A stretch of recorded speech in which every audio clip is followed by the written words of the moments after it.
Hi, I'm Bernard Sheridan from Par Breakers Golf Academy. We'd like to congratulate Matt Jones on his first tour win and congratulate him on making it to the Masters this year. It's an awesome swing, and we're going to take a look at it. So I have actually 3 lines drawn here, and the white line is showing shoulder plane, and the green line is showing what we're going to call torso plane, and the red line is showing hip plane or lower plane. So we have lower plane red, middle plane green, upper plane white. Okay, so if you notice when Matt sets up, he has a taller setup. He doesn't have a lot of knee flex. Okay, upper body is standing fairly tall. Shaft is on that torso plane or that middle plane. Okay, most of the time we see most players setting up on that red line. Arms are hanging a little bit more straight down as opposed to reaching out just a little bit. Matt does this because as he starts back, we're going to notice that he's going to stay on that torso plane. And then we're going to take a look at the downswing and what happens in his downswing and where he is. So great positions here. Everything is really nice and square. And as Matt comes back, he starts back and that shaft is still well out in front of him. And what I want you to notice is the face is just a little bit closed here, and his hands are remaining on that green line. Okay, so that's a real nice position, and his hands are still out in front of him. By the time his left arm starts to cross his chest, we're seeing that his right hand is pointing a little bit down towards the ground. So that's going to tell us a lot about what's going to happen on the downswing at this point. Okay, because predominantly how Matt creates a lot of power is going to be on the downswing with ground pressure and actually moving a little bit steeper, okay, due to this position of his right hand as he goes back. So as he gets to the top, okay, and it looks like he's got just a hair overswing here.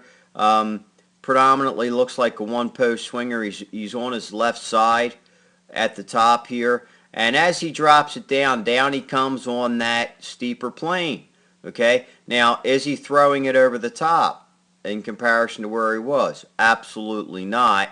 He comes down on his shoulder plane, and that hand just kind of rides down that shoulder plane as the club lags. Okay, and into impact he comes, and really great position here. A little bit of lateral motion, not tremendous, and a lot of rotary motion helping him create that power and then get that right hand square to the target. Okay, notice that right hand is a little bit closed. Okay, but works out great for him because as he rides down that higher plane, okay, that creation of pressure that he's creating as he's rotating has a downward motion. So also seeing that heel come up and getting a little bit out on his toes to create more of that ground pressure towards the target, and comes right back out on that shoulder plane. Really nice position and gets to a full finish. Okay, so hips are a little bit out ahead. That's why we're seeing this lower arch in his back. So predominantly, this is not what I would like to see for my players with such an arch, and that means that as Matt comes through, he could have let his posture go just a hair sooner, which would be posture right there is great, and then now he should start to come up and out of it. Okay, and as we see, that shaft is coming out his shoulder plane. Okay, but what is happening is because he's holding his postures for so long, and his head does rotate to allow him to get through to a finish, but that's why he's finishing this little reverse C here. So as Matt gets older, that's going to start to cause a little bit of lower back problems. Players who we see like that is Freddie Couples.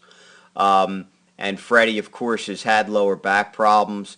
And so what I would, if Matt was actually my student, I would suggest for him to get, just by the time he is after his release, at that 9 o'clock position, or I'm sorry, at that 3 o'clock position through impact. Okay, I'd like to see him just standing a little bit up out of his posture and allowing that to happen a little bit sooner, so that it causes a lot less stress on his lower back. But great release and really nice swing. So congratulations to Matt Jones on his first tour win. We'll be looking for him at the Masters. I'm Bernard Sheridan from Par Breakers Golf Academy. As always, remember to subscribe to our channel for great tips in your mailbox every week.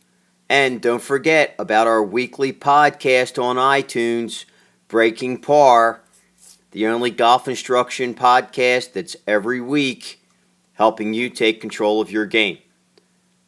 Follow us on Twitter and on Facebook, and we'll see you next time.